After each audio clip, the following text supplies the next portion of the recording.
और कलाकार परिवारों का आभार व्यक्त करने की मुझे आवश्यकता ही नहीं है, क्योंकि मेरा अपना परिवार है। मेरे सुख दुख की घड़ी में साथ रहते हैं। आभार तो उनका किया जाता है जो पराये होते हैं। यहाँ तो सारे मेरे अपने हैं। मुझे ऐसा नहीं लगता कि यहाँ कोई मेरी आभार की प्रतीक्षा कर रहा हो।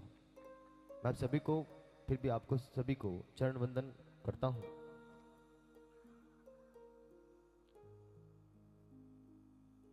आना जाना जीवन की रीति है, और माता पिता से किसी का मन भरता भी नहीं है,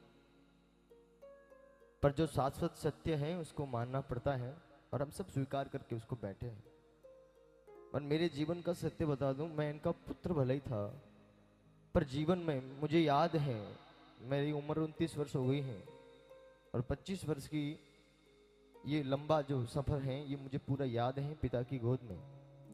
ऐसा कोई समय, ऐसा कोई क्षण नहीं कि मेरे पिता ने मेरी कही हुई बात को कभी टाला हो। बचपन की बात कहूँ तो पिताजी एक बार भोजन करते थे, मैं वापस खिला देता था, तो भी मेरे पिताजी उस भोजन को ग्रहण कर लेते थे।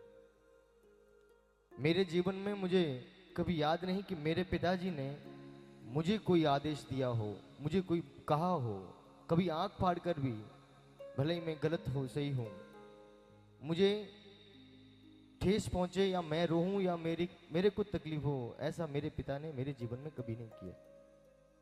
मेरे जीवन में अगर कोई ऐसा एक शख्स था जो मेरी हर बात को मानता था, वो मेरे पिता है। उन्होंने जीवन में मेरी कभी किसी बात को नहीं टाला। अंत समय में भले ही उनके पेट में भोजन नहीं जा रहा था, पर फिर भी जब निवाला दिया तो उन्होंने जरूर लिया।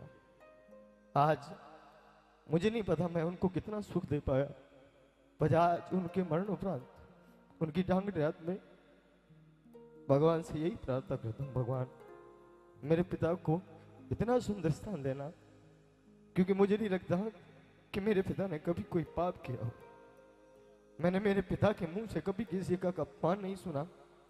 मैंने मेरे जीवन कभी किसी मेरे पूरे जीवन में मैंने अपने पिता के मुंह से कभी किसी की बुराई नहीं सुनी।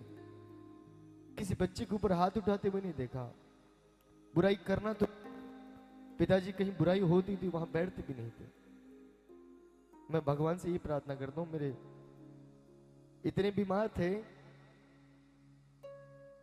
इतनी तकलीफों में थे, पिताजी ने मुझे जीवन में कभी ये नहीं कहा कि मैं परेशान हूं, मैं दुखी हूं। अंत समय तक पूछा कि आपको कोई दर्द हो रहा है? नहीं, मुझे कोई दर्द नहीं, बस आप लोगों को तकलीफ नहीं होनी चाहिए, ये कहा। और मैं आदि शक्ति माँ भवानी करणी जी